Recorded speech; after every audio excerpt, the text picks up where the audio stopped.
Então eu quero que você abra a sua Bíblia na epístola do apóstolo Paulo aos Efésios. Paulo está escrevendo aos Efésios e eu quero que você abra no capítulo de número 1. Eu não sei até qual capítulo a gente vai seguir.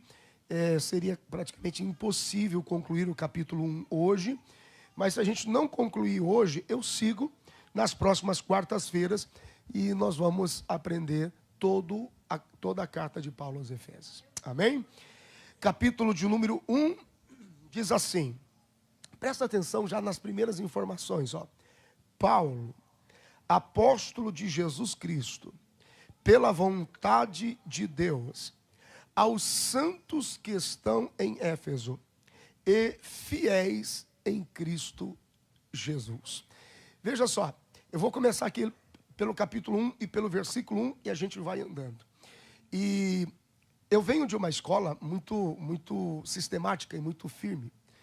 As convenções da Assembleia de Deus e o ambiente da escola bíblica da Assembleia de Deus no sul do Brasil é muito rigoroso.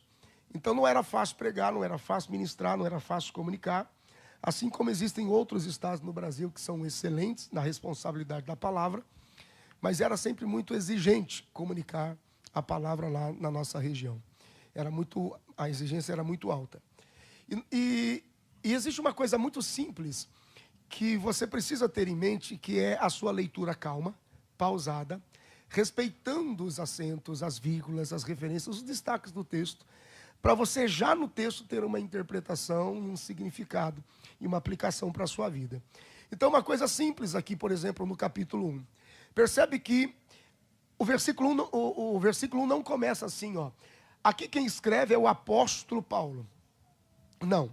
Todas as epístolas de Paulo começam com essa necessidade de que ele destacasse, primeiro, eu sou Paulo. E todas as vezes que o nome de Paulo no início das epístolas começam, é porque ele está fazendo uma referência. Eu sou Paulo, aquele que já foi Saulo um dia. Porque o teu final é melhor do que o teu começo. Alguém perdeu a oportunidade, mas amém. Ok. O teu final é melhor do que o teu começo. Então ele está dizendo, eu sei o que eu sou agora. Eu sou Paulo, que é aquele que o viu, que o encontrou, que ele mudou, que ele tirou as escamas, que deixou de ser perseguidor. Eu sou Paulo. Então, toda a nossa vida se resume a isso. Quando alguém mencionar seu nome, quando alguém dizer, é fulano, existe uma carga de responsabilidade que vem só ao mencionar o seu nome. É fulano e dá confiança não. Mentiroso, Deus me livre. Nó cego, dá nó em pingo d'água. Ruim, nem passa perto. Fuxiqueiro, quando menciona o seu nome, o que vem com ele? O que vem com ele? Bom, eu sou Paulo, aquele que foi Saulo, apóstolo de Jesus, por vontade de Deus. Ele está dizendo, essa movimentação ministerial na minha vida, não tem uma ação humana nela. Não tem uma intenção, um propósito, não tem uma manipulação, não tem uma articulação humana nela. Em todas as epístolas ele vai deixando isso bem claro. Por uma coisa muito simples.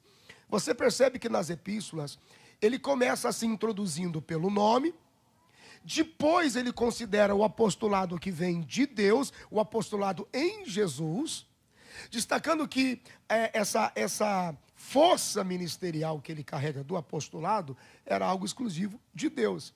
Por que ele faz isso? Porque a situação com que ele foi envolvido, de forma constrangedora, no princípio, faz com que ele destaque dessa forma quem ele é no cenário da igreja. Então, Paulo está deixando claro a situação que aconteceu alguns anos atrás, lá envolvendo Pedro, os demais discípulos e os 120 que estavam com ele no cenáculo orando. Por isso que é bom uma quarta-feira da palavra como essa, para você aprender essas coisas. A Bíblia diz que havia uma direção firme de Jesus para os discípulos. Ficai em Jerusalém, até que do alto sejam revestidos de poder. Só isso, nada mais. Orem até que o poder do alto venha. E então, quando vocês forem cheios de poder, comecem a decidir as coisas. Porque crente decidindo as coisas, vazio do poder de Deus, só dá furada, só dá coisa errada. Então, ore primeiro, seja cheio de Deus, seja cheio do Espírito Santo, seja cheio da presença de Deus, para você tomar decisões. Mas qual foi o problema lá atrás? A Bíblia diz, em Atos dos Apóstolos, no capítulo de número 1, que quando Jesus ordenou que eles orassem e o poder do alto viesse e eles fossem cheios do Espírito Santo, Pedro simplesmente, coisa à toa.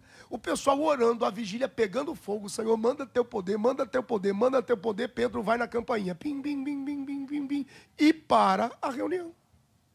E não era para parar a reunião, era para orar até o fogo descer. Não, ele para a reunião. Por que ele para a reunião? Ele estava preocupado com a substituição de Judas. Você já viu as pessoas que levantam na igreja e dizem assim, eu tenho uma ideia, e você diz, oi? Preocupado com o quê, irmão? Com a substituição de Judas, amados. Eu vos proponho, amados irmãos, que lancemos sorte. Olha que coisa. Esse lançar sorte era uma prática do Antigo Testamento para manipulação de elementos, quase que como um jogo, quase que como um bingo, porque é mais ou menos isso. Toda pessoa vazia de Deus vai começar a jogar com o seu futuro. Vai começar a fazer da sua vida um bingo. Mas eu vos proponho que lancemos sorte para ver quem vai substituir o nosso amado irmão Judas, que morreu enforcado por trair Jesus. Quem vai substituir o nosso amado irmão Judas? E a Bíblia diz que a sorte saiu sobre um obreiro chamado Matias. E lançando a sorte sobre Matias, é a única vez que Matias aparece na Bíblia.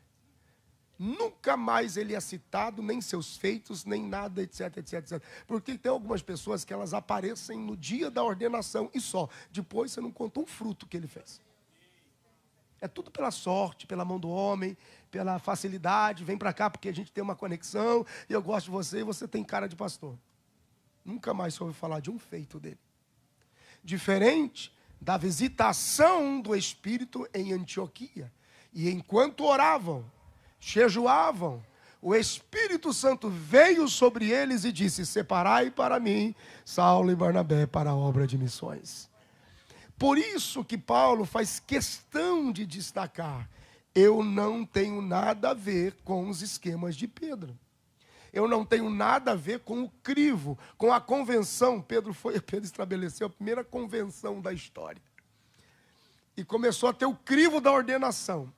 E quando Pedro, Atos dos Apóstolos, capítulo 1, versículo 21 a 24, quando Pedro nomina qual era o crivo e quais seriam as exigências para ser um apóstolo com eles e substituir a Judas, primeiro, deveria ter estado com eles enquanto Jesus entrou e saiu do meio deles. Segundo, deveria vir do batismo de João. Bom, Paulo não viu Jesus entrar e não viu Jesus sair. Paulo não passou pelo batismo de João. Terceiro, deveria estar presente no momento da ressurreição. Paulo não estava. Quarto, deveria estar presente no momento da ascensão. Então, se essa lei de Pedro se mantivesse até hoje, nem a gente seria crente aqui, eu acho. Porque ninguém viu isso, ninguém passou por isso, ninguém experimentou isso. Só que a história, irmãos, de cada um vale. Então, se você colocasse Pedro e Paulo para um confronto, e Pedro dissesse assim, você não viu ele entrar e sair do meio de nós? Paulo diria, eu não vi, mas um dia, pelo caminho de Damasco, enquanto eu vinha no meu cavalo, eu vi uma luz brilhando diante de mim e fiquei cego. Mas você não viu, você não veio pelo batismo de João. Não, eu não vim pelo batismo de João. Mas quando eu disse, quem é que está falando comigo? E ele me disse, Saulo, Saulo, porque você me persegue, rapaz. Dura coisa para você se levantar, se recalcitar. E ele está dizendo, não é a sua experiência, Pedro, mas é a minha experiência. Mas você não viu morrer e ressuscitar. Não, eu não vi ele morrer e ressuscitar, mas eu não sei se no corpo ou fora do corpo, mas um dia fui arrebatado ao terceiro céu e vi coisas inefáveis que eu não posso nem contar, e foi ali que por 3 anos o Senhor lhe ensinou o mistério do apostolado dos gentios. Valorize a sua história vale. a sua história vale. Porque o Senhor te salvou, o Senhor te trouxe, o Senhor te tocou, a sua história vale. Então esse versículozinho 1 aqui, Paulo, apóstolo de Jesus, só está dizendo isso. Eu não tenho nada a ver com o crivo, com o que Pedro inventou e quis começar a igreja, porque quando a gente está vazio de Deus, a gente acha que é dono da coisa, não é não. Diferente foi depois no capítulo 2, quando o fogo desceu. Aí quando o fogo desceu, que Pedro pregou, a pregação foi diferente. E a pregação foi tão poderosa que quase 3.000 almas se agregam ali naquela salvação e foram cheios do Espírito Santo. Diga glória a Deus por isso. Aleluia. Paulo não estava lá com Pedro, não estava lá com Jesus como os discípulos estiveram, mas ele o viu, o Senhor o visitou, o Senhor o tocou, as suas escamas caíram dos olhos quando Ananias clamou por ele, e ele se tornou de perseguidor a perseguido e tornou-se o apóstolo e o pai para os gentios. Havia uma crise, Pedro não queria sair de Jerusalém, havia uma redoma, ele queria que a igreja ficasse presa lá. E o capítulo 6 de Atos dos Apóstolos, capítulo 4 ao capítulo 6, as viúvas dos gregos estavam abandonadas. Pedro não ia até eles, ele não queria exercer o serviço do diaconato. Um dia Deus pegou Pedro, levou ele sobre o alto da casa e mostrou a ele um lençol descendo com partes de animais que era na tradição impuros. E Deus disse, agora come. E ele disse, como é que eu vou comer se isso é impuro? Como é que você vai dizer que está impuro algo que eu purifiquei?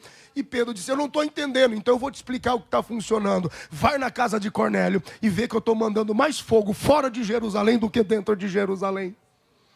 E quando ele chega na casa de Cornélio, Cornélio não fazia parte da igreja dos discípulos, não frequentava a igreja de Jerusalém, e quando ele chega na casa de Cornélio, Cornélio diz assim, estávamos orando e jejuando e te esperando e clamando, e tem um fogo em nós e tem algo em nós, agora pode falar, porque esperamos que você fale tudo que de Deus você está trazendo.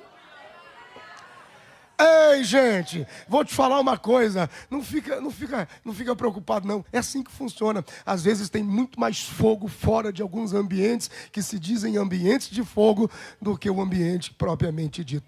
Então, tudo isso é para explicar o versículo 1. Eu sou Paulo, não tenho nada a ver com o apostolado deles. Tudo que aconteceu na minha vida foi por Jesus, pela graça de Deus. Eu não sei se isso te soa bem, diga glória a Deus se isso te soa bem. Aleluia, bendito seja o nome do Senhor.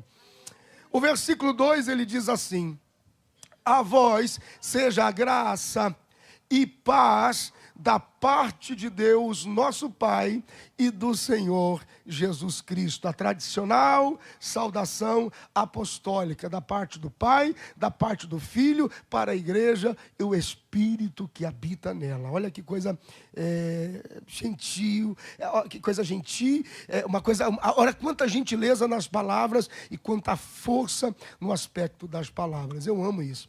Vamos um pouquinho mais ali, por favor. Versículo 3. Bendito Deus e Pai de nosso Senhor Jesus Cristo, o qual nos abençoou com todas as bênçãos espirituais nos lugares celestiais em Cristo. Quantos se lembram aqui quando eu ministrei sobre a caixa postal do lugar celestial? Quem lembra disso? Glória a Deus, ninguém lembra, glória a Jesus, já faz um tempinho. É que tem alguns irmãos da quarta, uns irmãos do domingo, mas eu vou te ajudar a lembrar. Olha o que a Bíblia diz, bendito Deus, inspirador, bendito Deus e Pai de nosso Senhor Jesus Cristo. Diga comigo, diga, bendito o Deus e Pai de nosso Senhor Jesus Cristo, o qual vai nos abençoar um dia. Faz isso não, irmão, vigia. Vigia, crente. O qual nos abençoou. Nos abençoou. Nos abençoou.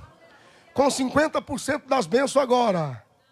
Não, com todas, diga todas. Todas as bênçãos espirituais nos lugares celestiais em Cristo. Todas as bênçãos. Vamos ver se vocês se lembram. Lembram quando eu ministrei falando sobre todas as bênçãos. Se todas as bênçãos estão disponíveis, por que eu não as tenho? Porque você precisa ir nas regiões celestiais buscar. Você precisa ir nas regiões celestiais tomar posse das suas bênçãos. É uma coisa muito simples. Cada crente aqui em Jesus tem nas regiões celestiais uma caixa postal de favor, uma caixa postal de bênção. E nós somos convidados a ir lá. Estas regiões celestiais por exemplo, o que são regiões celestiais? Um lugar estabelecido no futuro, onde a nova Jerusalém vai se estabelecer para exercer governo sobre a terra. O que são regiões celestiais? É o campo de batalha da igreja contra as hostes de Satanás. Quando nós oramos aqui, as nossas batalhas acontecem em regiões celestiais.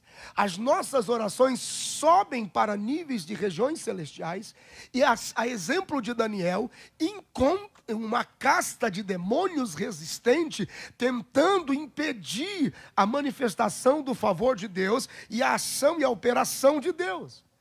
O que são regiões celestiais?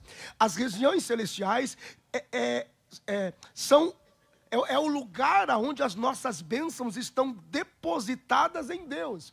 E é pela fé que nós precisamos, através da oração, através da nossa fidelidade a Deus, através do jejum, através da palavra, que nós acessamos estas regiões. É pela fé que nós vamos lá colher o favor de Deus por nós. Então orar não é brincadeira, jejuar não é brincadeira, isso não é coisa à toa, não é perdendo tempo. Quando você dobra os joelhos, você começa a escalar um nível de acesso às regiões celestiais. O Senhor diz que Deus, o Pai do nosso Senhor Jesus Cristo, nos abençoou nele, por ele, para a glória dele, nas regiões celestiais. Então é para lá que a gente tem que ir buscar este favor. As regiões celestiais, é ali que nós alcançamos a vitória, por intermédio da fé, por intermédio da oração, da nossa entrega sincera. É um lugar de batalha, não é um lugar fácil. É um lugar onde os anjos de Deus também batalham conosco para furar a barreira dos principados e das hostes do inferno, que querem tirar a nossa alegria, que querem tirar frustrar a nossa esperança, que querem minar as nossas forças. O sangue de Jesus tem poder. Eu oro esta noite para que você consiga acessar ainda hoje as regiões celestiais e o favor de Deus te alcance. Diga glória a Deus. Aleluia. São regiões celestiais. Diga comigo, lugares celestiais. Pode dizer também regiões celestiais. É aqui que o diabo ele manipula. É aqui que ele comanda os bloqueios do favor, das obras, da graça de Deus que vai sendo liberada sobre nós, quando nós começamos a desistir de sermos mais dedicados, mais intensos, mais fiéis na nossa busca por Ele. É aqui que está o problema, quando a igreja dorme nesses valores espirituais. Aqui está o problema quando a igreja não entende a sua missão como igreja de Cristo Jesus e deixa de batalhar em oração. Irmãos, a oração precisa ser diária, ela precisa ser constante, nem que seja 1 minuto, 2 minutos. Eu sempre falo isso. Vamos supor que você está tão cansado, que a sua vida e o seu dia são tão ocupados com outras coisas, e você não tem tempo para mais nada, só te sobrou 1 minuto. Beleza, seja fiel nesse 1 minuto. Para e diz: Senhor, na minha lista de ocupações, eu tenho para o Senhor 1 minuto. Na minha lista de tempo, Jesus, eu liberei para o Senhor aqui 1 minuto. Mas eu prometo que esse 1 minuto eu vou pensar no Senhor, vou dizer que eu lhe amo, vou dizer que eu lhe adoro, que eu confio nos seus cuidados, que a minha vida está nas suas mãos, o Senhor é tudo para mim. Só que tem uma coisa, irmão, tem uma coisa. Eu não conheço uma pessoa que deu 1 minuto para Jesus que não queira conversar mais 5. E depois mais 5. E depois mais 5. E depois mais 5. E depois mais 5. E depois mais 5. Irmão, faz um teste. Eu desafio você. Você que não tem hábito de oração. Você que só ora quando a água bate no joelho. Você que só ora quando o diagnóstico do médico muda. Você que só ora quando perde o emprego. Você que só ora quando precisa. Cria uma agenda. E escreve assim, ó. Deus, eu tenho para ti por dia 1 minuto. Você acha que isso vai ser constrangedor? Deus vai se apaixonar por isso. Deus vai se apaixonar por isso, porque Ele é eterno. A gente é que é muito mesquinho na questão do tempo. Faça isso. Por quê, pastor? Porque o que você está precisando de bênção já está estabelecida numa região celestial. Essa região celestial é um tipo da Canaã do Antigo Testamento para nós. Nós temos que entrar e tomar posse dessa terra de promessa através da oração, derrubando as barreiras que lá estão. Diga alguma coisa se você está me entendendo. Bendito seja o nome do Senhor. Não é brincadeira. Fé, oração, jejum, palavra, parar para refletir, orar, falar com Deus, conquistar, tomar posse. Essa é a vida do crente. Lembra quando eu digo para vocês que as pessoas estão em crise? E quando elas vêm pedir ajuda, quando elas vêm pedir socorro, o que é que elas falam? Eu não aguento mais isso aqui, eu quero acabar com essa família, eu quero terminar esse casamento, eu não aguento mais com esses filhos, eu não aguento mais com essa vida, e reclama, e reclama, e reclama, e reclama. Ninguém chega dizendo, pastor, enquanto eu orava essa noite, e depois de jejuar por alguns dias, Deus falou comigo, abandone os seus filhos, que essas coisas são tudo ruim na sua vida. Não, as pessoas só abandonam. Só abandonam. Pastor, orando alguns dias e jejuando ao Senhor, decidi tomar esta decisão e estou em paz. Não. Vem com a casa caída. Vem com a casa em ruína. Por quê? Desprezo as regiões celestiais. Desprezo a verdades mínimas, básicas, fundamentais da sua relação com Deus. Ore ao Senhor e acesse as regiões celestiais. Ore ao Senhor e acesse. Tome a Canaã da sua promessa, derrubando as muralhas no mundo espiritual que te separam do favor de Deus. Por quê, pastor? Porque bendito Deus e Pai de nosso Senhor Jesus Cristo nos abençoou com todas as bênçãos espirituais nos lugares celestiais em Cristo. Diga graças a Deus. Olha o versículo de número 4. Como também... Oh, rapaz, isso aqui dá... Meu Deus. Como também nos elegeu. Diga, nos elegeu.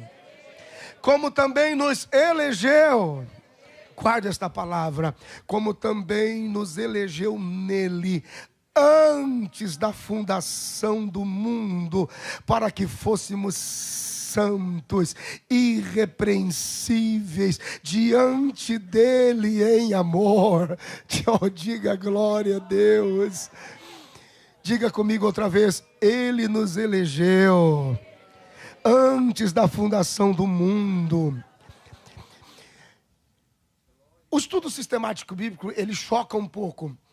E eu me lembro de alguns pastores que diziam para mim, inclusive o saudoso pastor Sodré. O pastor Sodré era um ensinador. E aí ele era muito duro em algumas partes. Ele chegava e dizia assim, Benhu, o que acontece por aí quando você prega?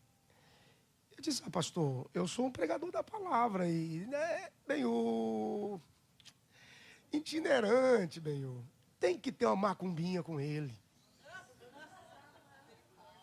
Benhu, igreja não gosta de palavra, não. Você prega o ano todo, quando você pergunta, eles... Hã? Eu disse, não, pastor, não é possível. Não, meu filho. Igreja é apaixonada por revelação.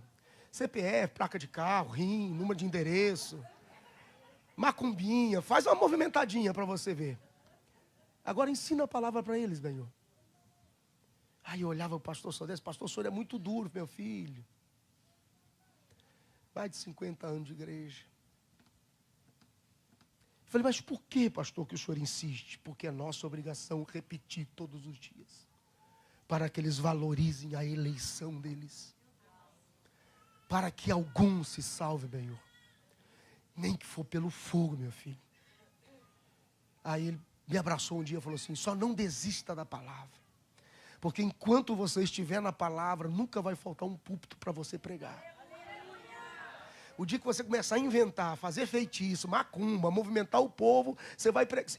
E ele profetizava, você vai terminar pregando só nas igrejas de ponta de curva de rio. Porque a igreja séria não te recebe, Senhor. Não te recebe.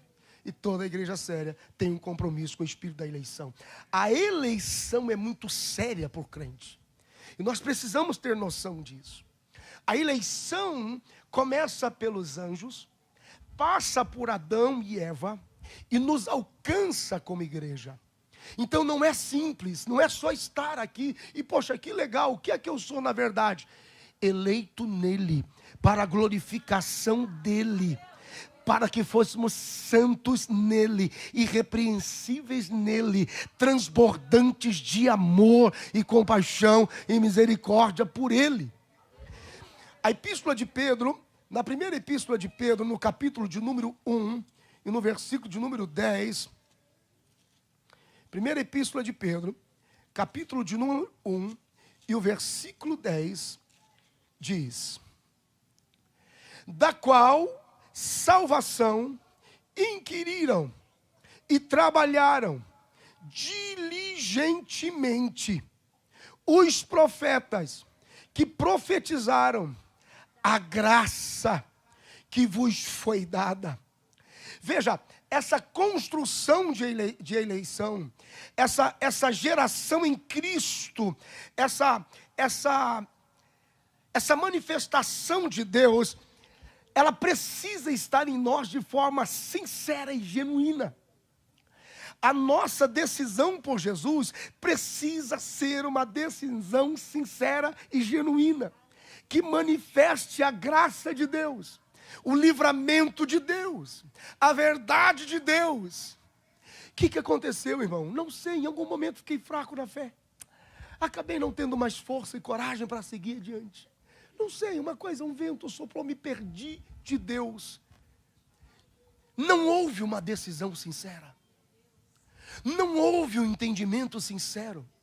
Não houve uma efetiva eleição, porque a decisão não foi sincera.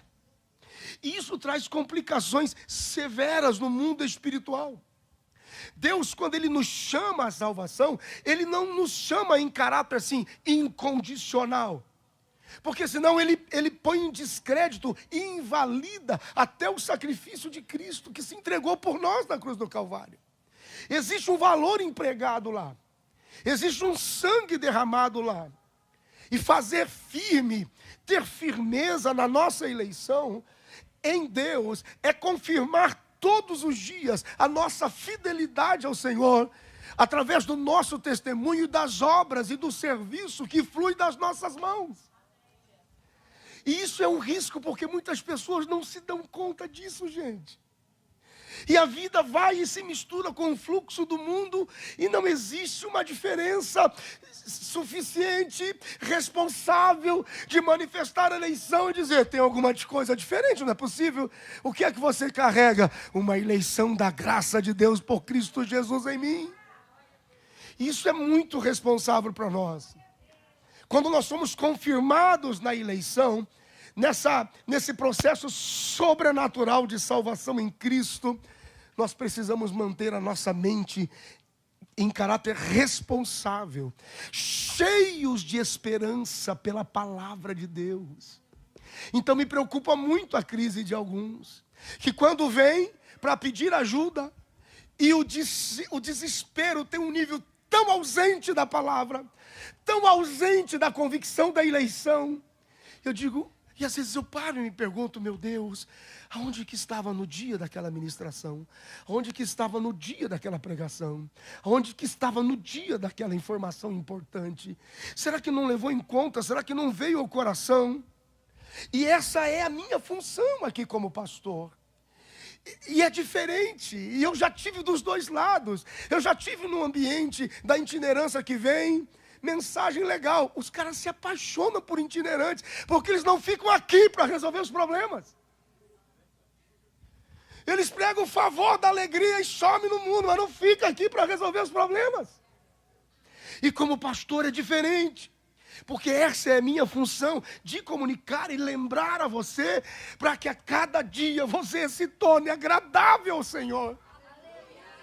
Eu já falei para você que há uma diferença. Pastor, mas eu sou amado por Deus. Uma coisa é Deus te amar, outra coisa é você ser agradável a Deus. São duas coisas diferentes. Ele te ama sem medida. Como você ama os seus filhos sem medida, mas existem ocasiões em que você está tão decepcionado com os seus filhos. E naquele instante eles se tornaram tão desagradáveis para você. Então uma coisa é ser amado por ele, outra coisa é se tornar agradável. E esse era o conselho. Paulo, eu gosto desses conselhos. Olha como ele fala. Primeira carta de Paulo aos Tessalonicenses, capítulo de número... Primeira carta de Paulo aos Tessalonicenses, capítulo de número 3, Tessalonicenses, capítulo de número 3, versículo de número 1. Por isso, não podendo esperar mais, achamos por bem ficar sozinhos em Atenas. E enviamos a Timóteo, o nosso irmão e ministro de Deus, nosso cooperador no Evangelho de Cristo, para vos confortar e vos exortar acerca da vossa fé. Para vos confortar e vos exortar acerca da vossa fé, para que ninguém se comova por estas tribulações, porque vós mesmos sabeis que para isto fomos ordenados. Esse é o meu compromisso como pastor sobre esta casa, ao lado do pastor José Carlos. Eu preciso lhe confortar, mas também preciso lhe exortar a respeito da vossa fé, para que você não caia diante das muitas tribulações e você permaneça de pé nas regiões celestiais, cheio do favor de Deus. Alguém entende esta palavra? Diga glória a Deus, bendito seja o nome do Senhor. Gente, não importa o quanto a gente conheça da Bíblia, não importa o quanto você conheça da Bíblia, eu e você precisamos frequentemente ser lembrados da eleição de Jesus em nós. Isso precisa ser constante. Algumas pessoas ainda não entendem isso. Muitos não entendem a importância de um culto como esse, o culto da palavra. Tem algumas movimentações que até mudaram o nome do culto da palavra para não assustar e deixar mais agradável o acesso, para que as pessoas possam vir de uma forma mais gourmet e não se chocar tanto com a força da própria palavra. Eu, estrategicamente, concilio a forma de comunicação para não te assustar tanto, para que de alguma forma você consiga acessar o entendimento, trazendo força, trazendo vida, trazendo esperança para a sua vida, trazendo essa atitude de quem sabe que foi eleito. Tem aqueles que se queixam, por exemplo, de que... E ainda assim o nosso compromisso de culto às quartas fosse um negócio meio embolado, meio ruim, eu até te daria desconto. Se bem que tem alguns ambientes que é tão embolado, tão ruim, que não tem como você apreciar a palavra, porque fica muito confuso. Mas o meu compromisso é informar você, confortando você e exortando você. Você foi gerado em Cristo, foi gerado em Deus, para uma graça maravilhosa. Você pode dizer graças a Deus em nome de Jesus. Todo o ambiente que tem uma exposição da palavra responsável sempre terá como foco confirmar você como filho de Deus. Sempre terá como foco e propósito confirmar você como filho de Deus. Olha o versículo de número 5. E nos predestinou para filhos da adoção, por Jesus Cristo, para si mesmo, segundo o beneplácito da sua vontade. É porque talvez você não se lembra agora. Moisés fez uma exigência. Olha o que o versículo 5 diz: nos pré-antecipou, predestinou para filhos da adoção, por Cristo Jesus por si mesmo. Porque Moisés fez uma exigência. Ele disse assim: Senhor, que eu e o teu povo. Ele faz uma exigência. Acaso seremos eu e o teu povo tão ligados a ti, que ninguém mais faça parte conosco junto a ti? Nós éramos a oliveira brava. Nós éramos o jambuzeiro bravo. A gente não tinha conexão. Nós éramos a oliveira brava. Nós não éramos naturais. A gente não tinha convênio em Israel. Nós não tínhamos acesso à raiz dos hebreus. Mas a Bíblia diz que por Cristo Jesus fomos enxertados nele. Oh, gente, diga alguma coisa. Fomos enxertados nele. Fomos conectados nele, na raiz verdadeira que é Cristo. Bendito seja o nome do Senhor. E quer ver uma coisa interessante? No dia em que Lúcifer ele foi expulso da presença de Deus, porque ele teve a ambição de ter o seu trono acima do trono de Deus, Deus o executa e tira dele a autoridade de luz, tira dele a autoridade, isso é muito forte, a autoridade de luz, e dá à igreja, porque quando Deus expulsou a Satanás lá na presença dele, Deus já pensava na igreja. É por isso que o diabo não gosta da igreja. Vocês não estão comigo. Olha o que a Bíblia diz. Livro do profeta Ezequiel, se você quer. Livro do profeta Ezequiel, capítulo de número 31. Olha o que a Bíblia diz no versículo 10. Portanto, assim diz o Senhor Deus, porquanto te elevaste na tua estatura, e se levantou a sua copa no meio dos espessos ramos, e o seu coração se exalçou na sua altura. Ele está dizendo: você, Lúcifer, você que devia brilhar, você que devia ser o portador da glória, porém, agora eu entregarei na mão do mais poderoso dos gentios, que é a estrutura da igreja, que lhe dará o tratamento merecido pela sua impiedade, e eu te lançarei fora da minha presença. Como é que Satanás é expulso? Pela autoridade da igreja, pelo poder que está na igreja. Alguém diga alguma coisa.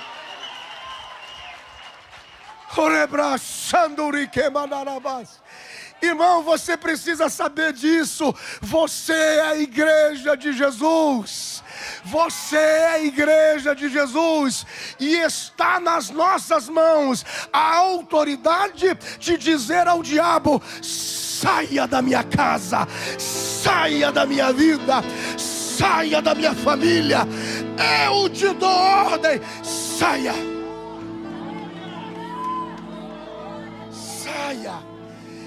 E eu te entregarei, Lúcifer, na mão do mais poderoso dos gentios. É a tribo, é a igreja, é o povo que lhe dará o tratamento merecido. Lhe dará o tratamento merecido. Nós somos o ramo da adoção, enxertado em Cristo Jesus. Flui através de nós. Lúcifer era o condutor da glória de Deus. Ele era o condutor da glória, o condutor da luz. A Bíblia diz que eu e você reinaremos com Cristo, porque nos tornaremos a coroa da sua glória na eternidade.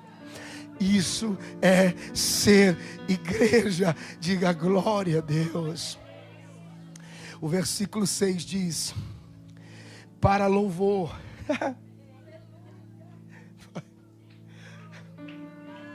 Ei, Lúcifer, elevaste o teu coração.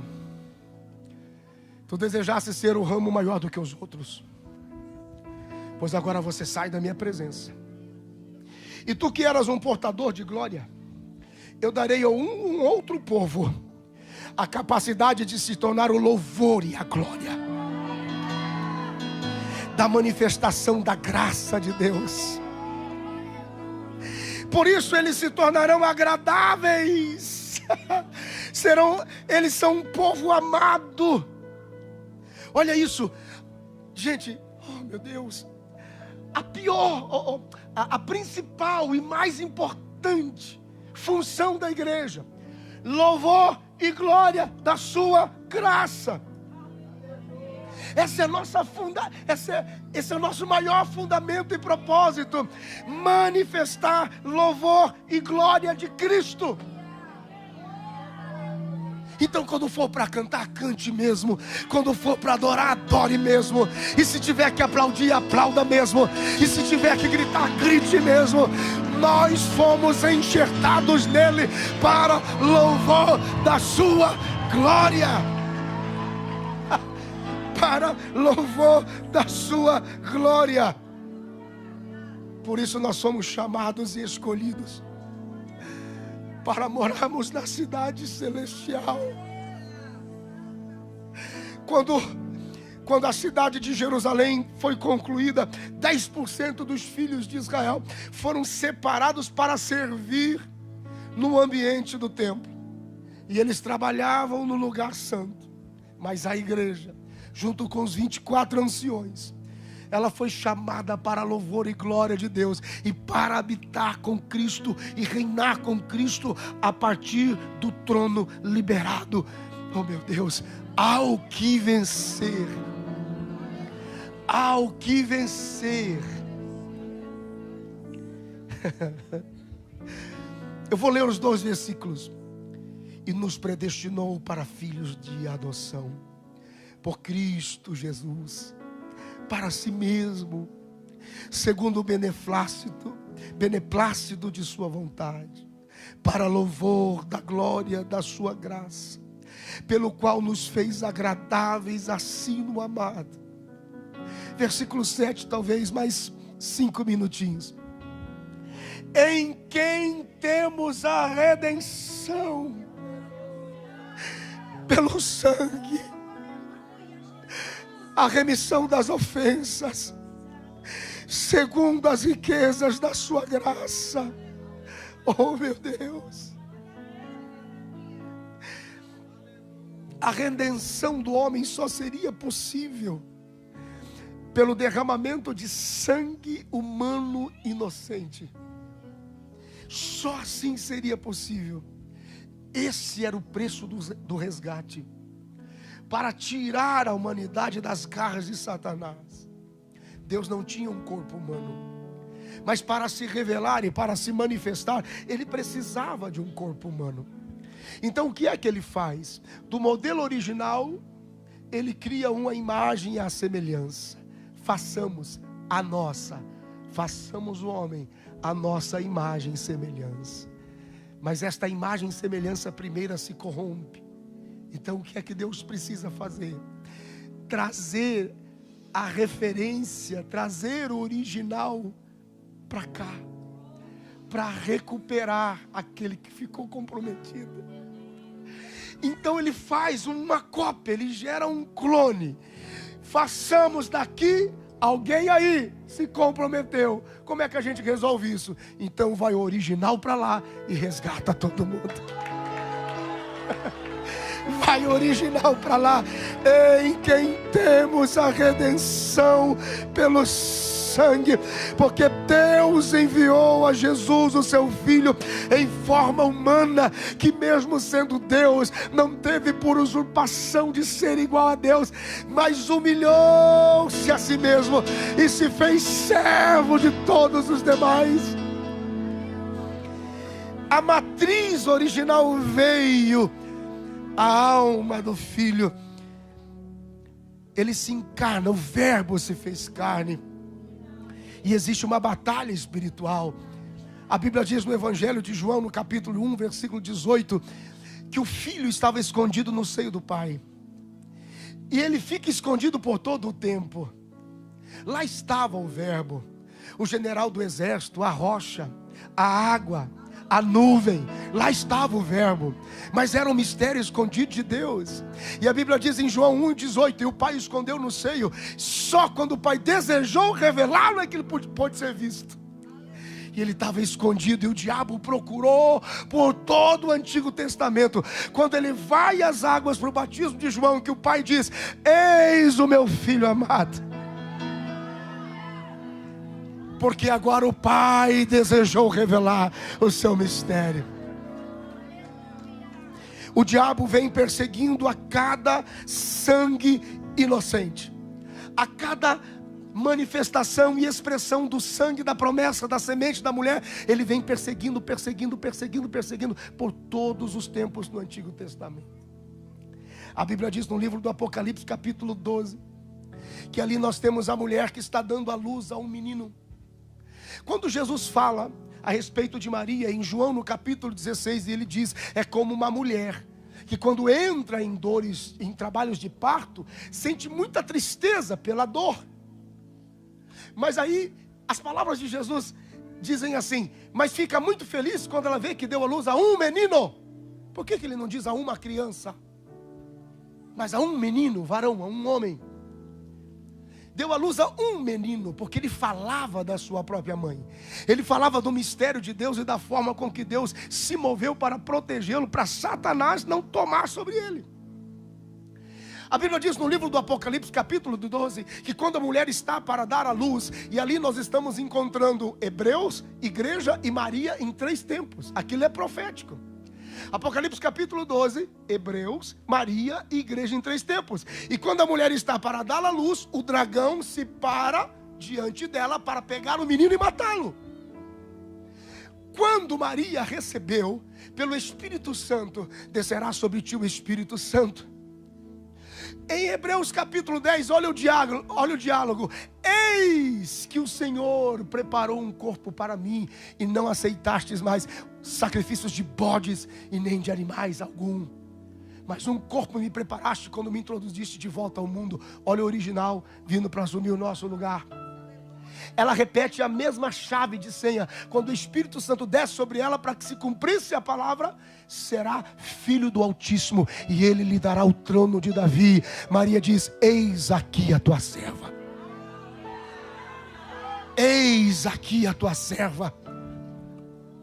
O diabo, sobrenaturalmente, o mundo espiritual está ativo. Quando Maria vai dar à luz, o mundo, imagina o mundo está em velocidade, né? Maria para dar luz, o mundo faz assim, ó. O mundo para. O mundo para. Alguma coisa estava acontecendo, porque o verbo seria revelado. Quando você lê o Salmo de número 22, o salmista, curiosamente, ele diz assim: e quando eu fui tirado da minha mãe, o Senhor me escondeu no seio da minha mãe e me protegeu dos meus inimigos. Porque quando a Maria estava para dar à luz, havia uma ação do inferno para destruir o menino. A Bíblia diz no profeta Isaías, ele declara dizendo: o Senhor me escondeu numa aljava. O Senhor me escondeu, e eu no teu seio estava protegido, e não podiam me matar. No Evangelho de João, no capítulo 4, quando o menino nasce, e os pastores vêm para ver o menino, só estava José e Maria, não tinha parteira, não tinha ninguém, não tinha enfermeiro, não tinha médico, não tinha nada. E a Bíblia diz que quando eles chegaram, o menino estava limpo, arrumado e enrolado em panos. José não podia falar: ah, pelo amor de Deus! José não podia tocar no sangue dela, seria impuro. Como é que isso foi possível? Se você e eu, que somos pais, uns molenga, uns bobão, quando o filho nasce, já quer abraçar, cheirar e beijar. Será que Deus não podia descer aonde Maria estava? Deus não vai deixar o diabo roubar a bênção que você carrega. Ah, fica de pé e diga alguma coisa. Oh, meu Deus do céu.